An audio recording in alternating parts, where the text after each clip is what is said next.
요한복음 3장 16절부터 21절까지 제가 봉독합니다. 하나님이 세상을 이처럼 사랑하사 독생자를 주셨으니 이는 그를 믿는 자마다 멸망하지 않고 영생을 얻게 하려 하심이라. 하나님이 그 아들을 세상에 보내신 것은 세상을 심판하려 하심이 아니요 그로 말미암아 세상이 구원을 받게 하려 하심이라. 그를 믿는 자는 심판을 받지 아니하는 것이요 믿지 아니하는 자는 하나님의 독생자의 이름을 믿지 아니하므로 벌써 심판을 받은 것이니라. 그 정죄는 이것이니 곧 빛이 세상에 왔으되 사람들이 자기 행위가 악함으로 빛보다 어둠을 더 사랑한 것이니라. 악을 행하는 자마다 빛을 미워하여 빛으로 오지 아니하나니 이는 그 행위가 드러날까 하며 진리를 따르는 자는 빛으로 오나니 이는 그 행위가 하나님 안에서 행한 것임을 나타내려 함이라 하시니라. 아멘.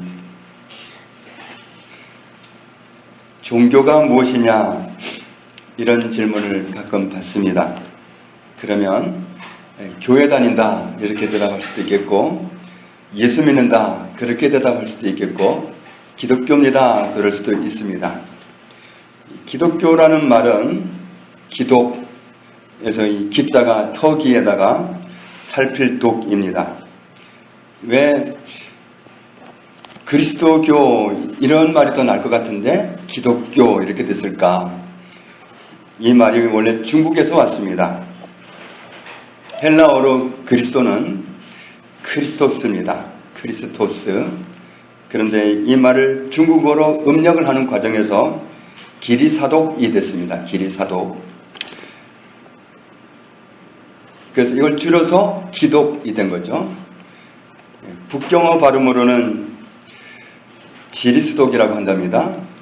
그런데 그 중국말에서 기독이란 말이 와가지고 기독교 이렇게 표현을 합니다.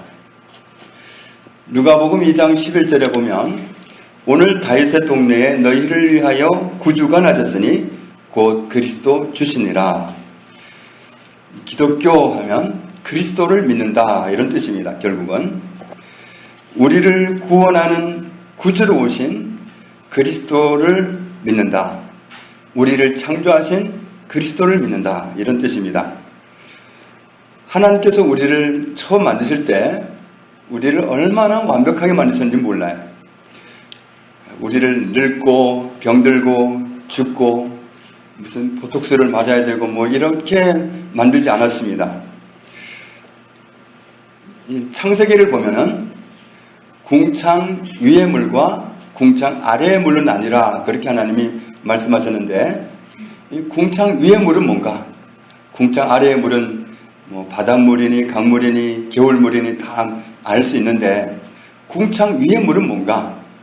궁창 위의 물은 우리가 본 적이 없습니다.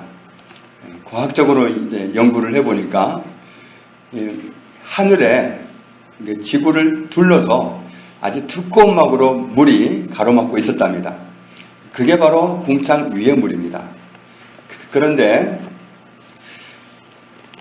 그런 궁창 위의 물이 있을 때는 자외선도 차단하고 오존도 차단하고 그래서 사람들이 늙거나 병들거나 이렇지는 않았답니다. 그러다 보니까 살았다 하면 900살을 살잖아요. 제일 많이 산 사람이 969살을 살았죠. 무드셀라가 그렇게 오래 살았습니다. 그런데 노아 홍수 때 그 궁창의 물이 쏟아진 겁니다. 그 물이 온 지구상으로 다 쏟아졌기 때문에 온 세상에 홍수가 진 거예요.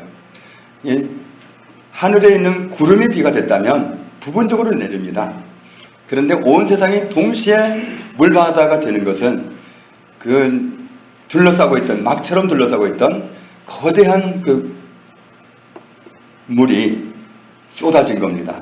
그래서 그 물이 쏟아진 이후로 사람의 수명이 아주 극도로 줄여진 거죠. 원래는 늙지도 병들지도 죽지도 않는 그런 완벽한 존재로 우리를 만드셨습니다. 그런데 아담 때에 마음으로 하나님을 버리고 떠나버렸기 때문에 사람에게 경고하셨던 모든 일들이 다 일어나 버렸습니다. 창세기 2장 17절에 이렇게 경고하셨죠. 선악을 알게 하는 나무의 열매는 먹지 말라. 네가 먹는 날에는 반드시 뭐하리라? 죽으리라. 반드시 죽으리라. 그 반드시 죽으리라의 죽음이 임한 겁니다. 그래도 당장은 안 죽었어요. 900몇 살을 살고 그랬는데 결국은 사람들이 그 정도 선에서 적당한 악을 행하는 게 아니라 바벨탑을 쌓아가면서 그냥 하나님을 완전히 깔아뭉개고 자기가 하나님이 되려는 그런 반역을 보였을 때 그 막이 쏟아지도록 하신 거죠.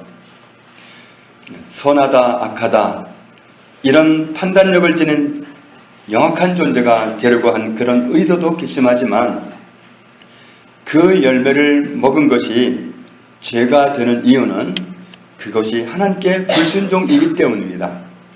로마서 5장 19절에 한 사람이, 아담을 말하죠. 한 사람이 순종하지 아니함으로 많은 사람이 죄인 된 것 같이 한 사람이 순종하심으로 많은 사람이 의인이 되리라.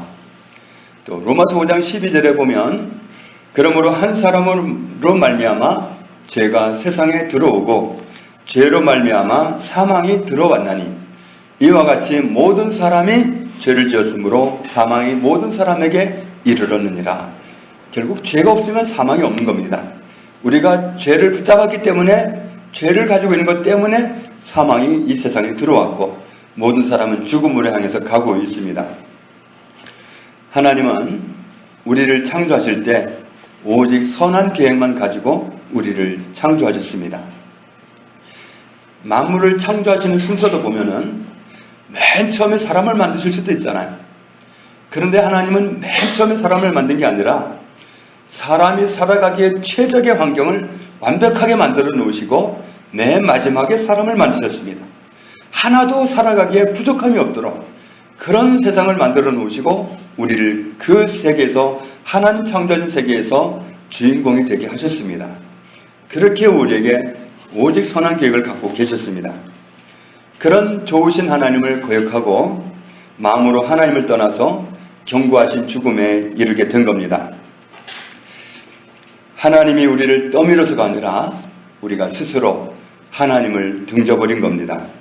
이사야 53장 6절 말씀대로 하면 우리가 다 양 같아서 그릇 행하여 각기 제 길로 갔거늘 우리 가고 싶은 대로 그냥 가버렸습니다. 하나님을 외면하고서. 그런데 그런 우리의 죄악을 하나님은 우리에게 묻지 아니하시고 아들에게 담당시키셨도다. 하나님 우리에게 정말 끝까지 선하십니다. 우리가 죄를 졌으니까 우리를 닥달하시고 우리를 혼쭐을 내시고 그러도 될 것 같은데 우리는 연약한 존재입니다. 우리는 치면 죽어요. 죽으면 영원한 멸망입니다. 그러니까 우리를 치는 게 하나님께는 아픔이에요. 영원한 멸망으로 떨어져 버리기 때문에 하나님 우리를 치지도 못하시고 흠없는 아들을 보내서 아들을 대신 벌 주시고 우리를 살려주신 겁니다. 하나님께서 우리를 위해서 아들을 보내셨습니다. 오늘 요한복음 3장 16절에 보면 아들을 왜 보내셨다고 말씀하셨죠? 우리를 사랑하시기 때문에 보내셨다. 또 뭐 하지 않게 하려고 보내셨다고요? 멸망하지 않게 하려고. 그러니까 하나님을 떠난 자체가 멸망입니다. 그대로 두면 그냥 이 세상 살다가 육신만 죽는 것이 아니라 영혼이 영원한 불못으로 던져지기 때문에 그 자체는 사람이 정말 피할 수가 없는, 정말 겪어서는 안 될 그런 멸망이 기다리고 있습니다. 그런데 사람들은 살아있을 때 어려운 것만 어려운 줄 알아요. 살아있을 때 좀 잘 살아보려고 그것만 관심을 가져요. 사실 죽음 넘어가 더 무지막지한 그런 곤란이 기다리고 있는데 사람들은 죽음 너머에 있는 세계를 관심도 없습니다. 겨우 죽음이 임박해 왔을 때 그때서야 나 죽나 봐. 나 어디로 가지? 그때서야 겨우 생각하죠. 그런데 죽음을 생각할 겨를도 없이 죽음을 맞이해버린다면 준비하지 않은 사람은 어떻게 되겠어요? 그냥 멸망의 나라로 떨어져 버리는 거죠. 한 번은 어떤 친구들하고는 바닷가를 갔는데 어떤 선교사님 모셔가지고 바닷가를 갔는데 아니, 몇 분들이 그 담 위를 올라가더라고요. 그래서 나도 저기를 올라가야 되나 싶었는데 좀 높더라고요. 그래서 좀 뒤로 가서 뛰어 올라야 되나 그런 생각을 했어요. 그런데 어떤 분이 얘기하기를 그게 방파제래. 너머에는 아무것도 없대요. 큰일 났다는 생각이 들더라고요. 그냥 생각하자마자 뛰어갔더라면 어떻게 될 뻔했어요? 여러분을 못 보는 겁니다. 여러분을 볼 수 있는 건 하나님의 은혜입니다. 정말 그 너머를 생각도 못하고 있다가 죽음으로 확 뛰어든다면 그 죄는 누가 책임집니까? 아무도 책임질 수 없어요. 그런데 그런 멸망이 기다리고 있다는 사실조차도 사람들은 몰라요. 오늘 한 푼의 이익을 더 보고 오늘 내가 좀 더 수익을 가지고 여기에는 관심이 있어도 얼마 못 사는 인생 끝에는 영원한 나라가 기다리고 있다는 사실, 그리고 영원한 빛쳐져 있다는 사실, 이 사실을 모르고 있어요. 그런데 하나님은 알고 계시기 때문에 우리에게 다가오시면서 말씀하고 계신 거예요. 하나님이 너희를 이렇게 사랑하셔서 아들을 보내셨다. 왜냐하면 너희가 멸망하게 됐기 때문에 그 멸망에 빠지지 말고 영원한 생명을 소유하라고. 그래서 내가 아들을 보내는 거라고. 지금 우리가 모르고 있는 이 사실을 하나님은 너무도 잘 아시기 때문에 이 죽음의 문턱을 넘어서 얼마나 큰 불행이 기다리고 있는지, 얼마나 큰 재앙이 기다리고 있는지 이 사실을 말씀하시면서 내가 아들을 보낸다고 말씀하신 겁니다. 우리에게 영원한 생명을 주시려고 아들을 보내셨습니다. 원래 우리는 모두 잘못한 사람들이기 때문에 이런 상황에서 아들을 보내신다는 것은 세상의 원리로 말하면 심판이에요. 성경에도 나와 있지 않습니까? 한 임금 될 사람이 왕위를 받으러 먼 나라로 떠났습니다. 그런데 그 지역 사람들이 우리는 이분이 우리 왕이 되는 걸 원치 않습니다 하고 탄원서를 보냈어요. 그럼에도 불구하고 그분이 왕이 돼서 와버렸어요. 그러면 어떻게 되겠느냐? 그 임금이 그 사람들을, 그 반역한 사람들을 그냥 두겠느냐? 진멸해버리지 않겠느냐? 하나님은 우리를 창조하신 분입니다. 우리의 섬김을 당연히 받아야 할 왕이십니다. 그런데 그런 왕을 거역하고 늘 반역하면서 산 우리, 그런 우리를 향해서 아들을 보내셨다는 것은 그 자체가 심판입니다. 그런데도 오늘 17절 말씀은 하나님이 아들을 보내신 것은 심판이 목적이 아니다. 살리려 하십니다. 구원하려 하십니다. 아들을 보내시는데도 그게 심판이 아니에요. 이건 세상에서 있을 수 없는 일입니다. 반역한 사람 동네에 왕을 보낼 때는 그때는 심판입니다. 그런데 하나님은 왕을 보냈는데 심판이 목적이 아니고 구원이라는 말씀입니다. 하나님이 얼마나 선하신지 모릅니다. 하나님은 끝까지 선하십니다. 그런데 중요한 것이 있습니다. 하나님은 우리 모든 사람에게 배신을 당하고도 멸망에 빠져있는 우리를 구원하기 위해서 아들을 보내셨습니다. 물에 빠진 사람으로 말하면 예수님은 누구냐 하면 구조요원이에요. 구조요원이 온 거예요. 그러면 나는 물에 빠졌을 때 속수무책이에요. 그런데 어떤 상황에서도 구원해낼 수 있는 구조요원이 도착했어요. 그러면 그 사실을 받아들여야 돼요. 나를 구원해달라고 손을 내밀어야 돼요. 그런데 그런 상황에서 손을 내밀지도 않고 고개를 돌려버리고 가까이 가려고 하면 그냥 소스라치고 놀라서 그냥 그런다면 그 구조요원이 어떻게 가까이 오겠어요? 구조요원이 가까이 올수록 뭐 스스로 죽어버리겠다고 막 그러면 어떻게 가겠어요? 하나님의 아들이 오신 것은 우리를 구원하러 오셨습니다. 구조요원이 도착한 겁니다. 예수님이 나를 구원하러 오신 하나님의 아들이라는 사실을 인정해 드려야 됩니다. 그리고 자신을 맡겨야 돼요. 손을 뻗어야 돼요. 나를 구원해달라고, 나의 구조요원이 되달라고, 나를 구제해달라고 손을 내밀어야 돼요. 그런데 이 세상은 기본적으로 속이는 세상입니다. 요한복음 8장 44절을 보면 마귀는 무슨 장이라고 그랬죠? 마귀는 거짓말장입니다. 마귀는 진리를 알지 못합니다. 진리에 서 있지도 않습니다. 그래서 마귀는 뱉는 말마다 100% 무슨 말입니까? 99.9%도 아니에요. 100%가 거짓말입니다. 마귀는 거짓말 자체입니다. 그런 거짓말쟁이가 지금까지 사람들을 얼마나 속여왔는지 몰라요. 하나님을 믿을 만한 분으로 봐야 되는 우리에게 아담에게 다가가서 하나님을 믿지 못할 분으로 만들어 놓은 게 그놈입니다. 하나님을 믿지 못할 분이니까 믿지 말아라. 그렇게 거짓말을 한 거예요. 북한의 체제는 거짓말 체제입니다. 그 사람들은 남한 사람들을 만나서 신뢰를 갖는 데는 시간이 많이 필요합니다. 너무 오랫동안 소화하기 때문에 정말 이 사람을 따라가야 되나? 정말 이 사람을 따라가면 내가 사나? 정말 남한에 가면 살 수 있나? 이런 고민을 많이 합니다. 신천지의 교리도 거짓말 교리입니다. 교회를 삼키기 위해서 딱 목표를 정하게 되면 그 교회 담임 목사를 온갖 비리로 충만한 목사로 창작을 해냅니다.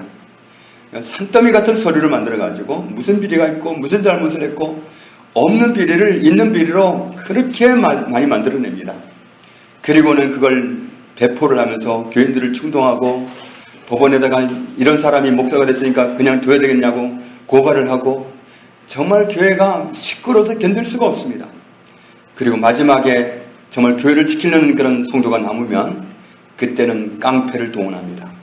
흰 옷을 입힌 깡패를 동원시켜가지고 몽둥이를 들고 그야말로 사람이 아니라 짐승 패듯이 패서 쫓아내고 그리고 교회를 장악합니다. 정말 그러면서도 전단지 주는 거 보면 뭐라고 나와 있어요? 아름다운 칭찬지. 아름답긴요. 거짓말이 아름다운가요? 정말 이 세상은 거짓말 충천한 곳입니다. 거짓 원조 사탄이 다스리고 있는 이 세상은 거짓말이 무성한 곳입니다. 그런 속임수 세상에 우리가 살고 있다 보니까 하나님의 아들이 우리를 구원하러 구조요원으로 오셨는데 이 사실을 믿지를 못해. 요한복음 1장 9절에 참빛 곧 세상에 와서 각 사람에게 비추는 빛이 있었나니 그가 세상에 계셨으며 세상은 그로 말미암아 지은 바 되었으되 세상이 그를 알지 못하였고 자기 땅에 오매 자기 백성이 뭐하지 않았죠? 영접하지 아니하였으나 영접하는 자 곧 그 이름을 믿는 자들에게는 하나님의 자녀가 되는 본세를 주셨으니 이렇게 해서 하나님의 자녀가 되면 어디로부터 난 사람이냐면 하나님께로부터 난 사람이 됩니다. 어떤 사람이 자녀가 된다고 그랬죠? 영접하는 자. 어떤 사람이 자녀가 된다고 했죠? 그 이름을 믿는 자들에게는 믿는 사람입니다.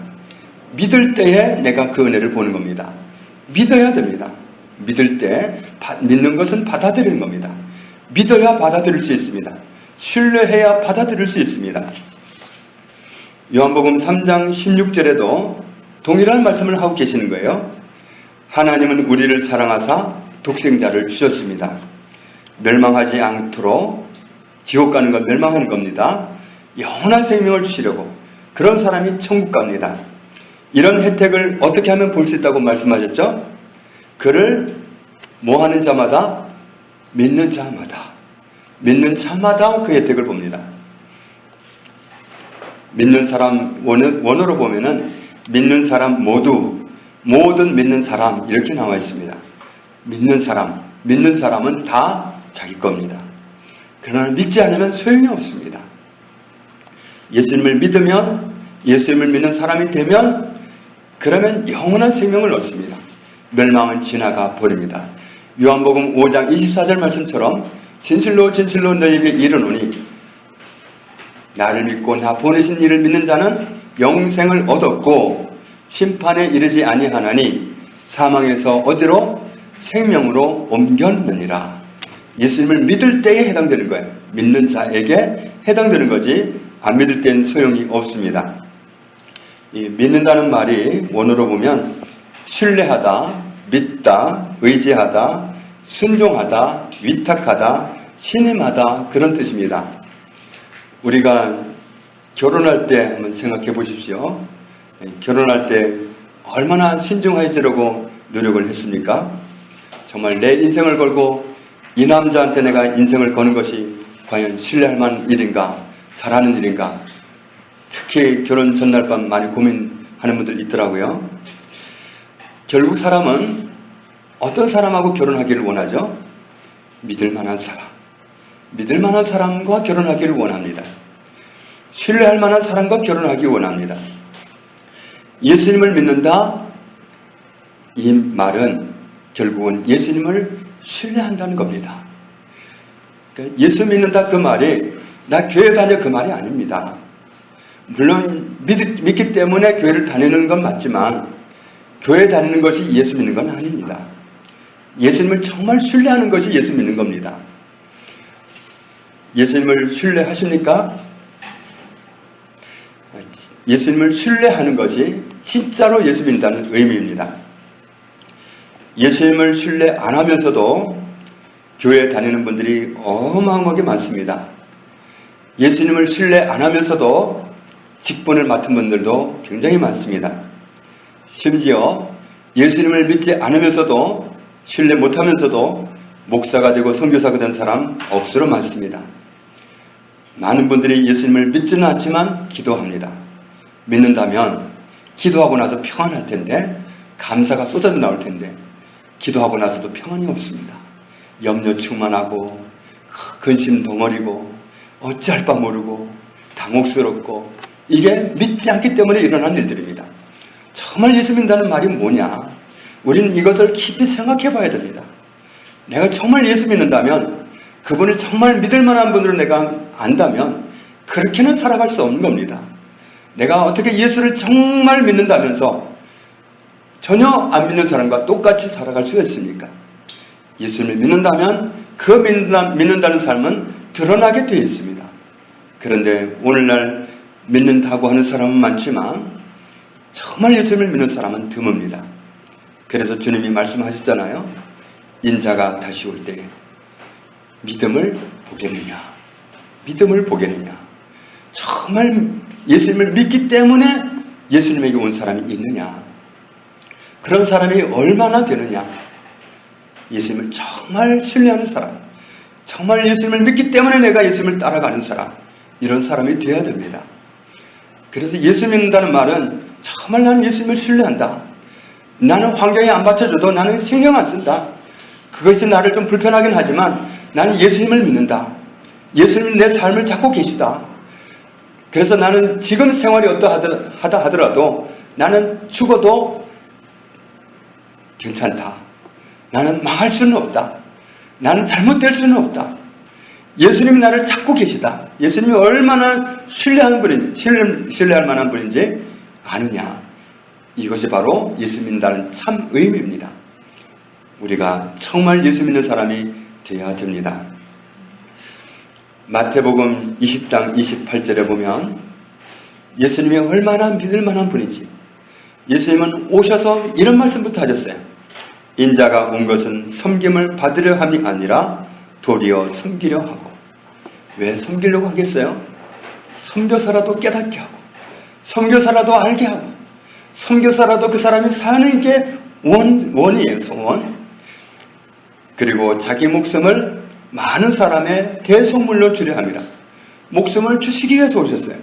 죽어주시려고 오셨어요. 얼마나 신뢰할 만한 분입니까? 누가 이보다 더 신뢰할 만한 사람이 있습니까? 나를 위해서 죽어준 사람이 누가 있습니까? 나를 위해서 죽어줄 사람이 세상에 있을까요? 주님은 나를 위해서 죽어주셨습니다.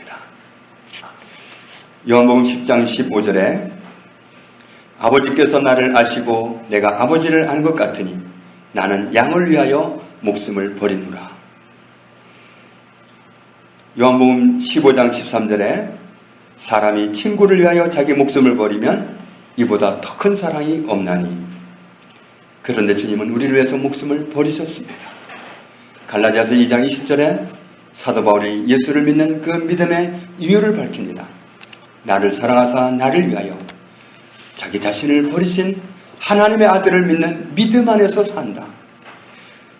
자신은 이 세상의 어떤 환경을 바라보고 좀 받쳐주면 내가 좀 웃으면서 살고 안 받쳐주면 슬퍼하고 낙심하는 것이 아니라 나를 사랑하사 나를 위하여 자기 목숨까지도 버리신 내 안에와 계시는 하나님의 아들 그분을 믿는 믿음 때문에 나는 오늘을 담대하게 살아간다.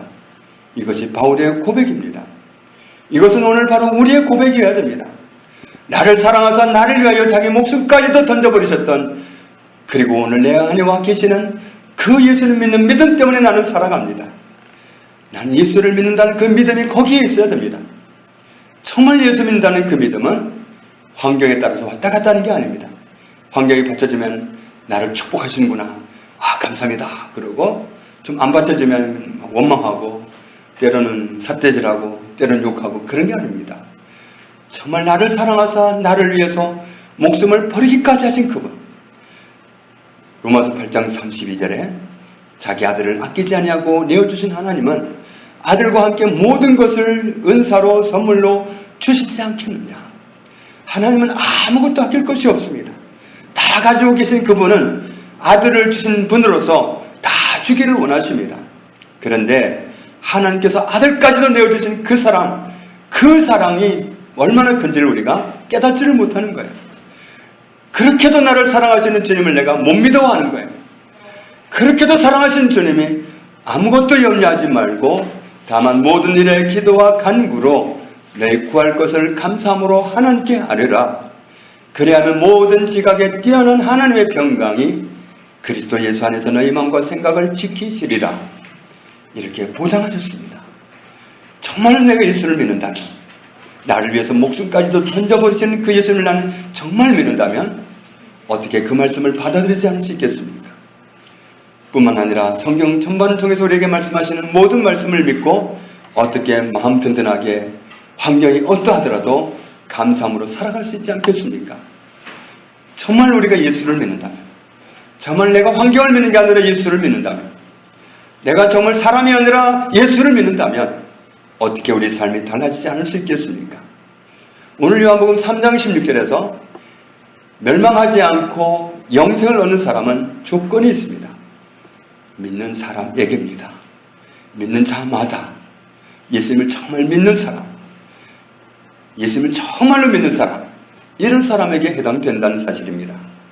그래서 우리가 교회 다니는 것을 믿는 것이 아니라 정말 나를 사랑하사 나를 위해서 자기 목숨까지도 기꺼이 던져버리셨던 주님, 그렇게도 나를 사랑하시는, 나를 사랑하시기 때문에 나를 살리기 위해서 대신 죽음에 뛰어드셨던 그 예수님, 그 예수님을 나는 정말 믿습니다. 이 믿음을 가지고 정말 모든 하시는 말씀을 믿으면서 신뢰하면서 감사하면서 그렇게 살아갈 수 있어야 됩니다. 주님을 정말 믿는다면 주님이 하시는 말씀마다 다 아멘으로 화답할 수 있어야 될 줄로 압니다. 정말 믿음으로 반응할 수 있어야 될 줄로 압니다. 그런데 우리가 얼마나 믿음을 드리지 못하는지요? 오늘 말씀을 통해서 정말 우리가 진짜 예수 믿는 사람, 정말 나는 예수를 믿습니다. 정말 예수님은 나에게 있어서 그 어떤 세상에도 믿을 리가 없지만 나는 예수님을 믿습니다. 나는 예수님을 오직 신뢰합니다. 나의 구원을 위해서라면 아무것도 가리지 않고 뛰어드시는 그 예수님, 정말 벌거벗은 몸으로 십자가에 매달린 그 수치도 나를 위해서라면, 나를 살리는 거라면 아무렇지도 않게 참아내셨던 주님, 그토록 사랑하신 주님을 나는 신뢰합니다. 나는 주님을 믿을 수밖에 없습니다. 나는 정말 예수를 믿습니다. 이 믿음을 가지고 하나님께 나가는 사람, 이런 사람이 약속하신 모든 것을 은혜로 입습니다. 정말 안타까운 것은 주님 앞에 서야 할 그때에 주님 앞에 서지 못할 많은 사람들이 있습니다. 어떤 분은 천국을 다녀와서 주님을 뵙고 나서 그렇게 표현하잖아요. 80% 정도의 믿는 사람들이, 믿는다고 하는 사람들이 들어가지 못할 것이다. 정말 믿는 사람이 들어갑니다. 그래서 정말 저렇게 엉터리로 믿다니 그건 너무 뭘 할 거 없습니다. 드러나니까. 그날 되면 다 드러납니다. 가짜였는지 아니었는지, 쭉정이었는지 알곡이었는지 그날 다 드러납니다. 하나님이 공평하게 행하실 거기 때문에 저렇게 믿어가지고 이거 다 될 거 아닙니다. 그날 되면 하나님이 공정하게 심판하십니다. 두려운 날입니다. 물론 말씀하신 것처럼 구원이 준비된 사람은 그날처럼 즐거운 날이 없습니다. 그날처럼 기쁜 날이 없습니다. 우리는 정말 주님을 믿는 사람이어야 됩니다. 믿기 때문에, 정말 신뢰하기 때문에, 신뢰하는 분이 말하면 다 믿잖아요. 신뢰하는 사람이 말하면 다 믿어요. 근데 신뢰가 안 가는 사람이 말하면 아무리 말해도 안 믿잖아요. 주님이 신뢰할 만한 분이 안 되는 것처럼 말하는 것마다 못 믿어하고 말하는 것마다 의심하고 그런다면 정말 곤란합니다. 우리는 정말 예수 믿는 사람이 되어야 합니다. 저와 여러분이 진짜로 예수님을 믿는 사람, 신뢰하는 사람, 그런 사람이 되어서 멸망하지 않고 영생을 얻는 모두가 되시기를 주님의 이름으로 축복합니다. 하나님 아버지 감사합니다. 우리를 사랑하시는 하나님, 우리를 살리시기 위해서 아들을 통해 구원하신 은혜를 감사합니다. 그러므로 우리를 구원하러 오신 하나님의 아들 예수님은 얼마나 믿을 만한 분인지요. 우리를 위해 죽으실 걸 알면서 오셨고, 그렇게 말씀하신 주님은 죽으실 때가 되었을 때 달아나신 것이 아니라 정말 죄인처럼 우리를 대신하여 잡히셔서 우리가 받을 벌을 받으시고 우리가 받을 죽음을 받으시면서 우리를 죄 가운데서 해방시켜 주신 은혜를 감사합니다. 자기 목숨까지도 아끼지 않고 내어주신 하나님은 얼마나 나를 사랑하시는 하나님이신지 정말로 예수를 믿는다는 참뜻을 생각하게 하시고 진짜 예수 믿는 사람으로 살게 해주셔서 멸망하지 않고 꼭 영생 얻는 사람들 다 되게 하여 주옵소서. 예수님 이름으로 기도합니다. 아멘.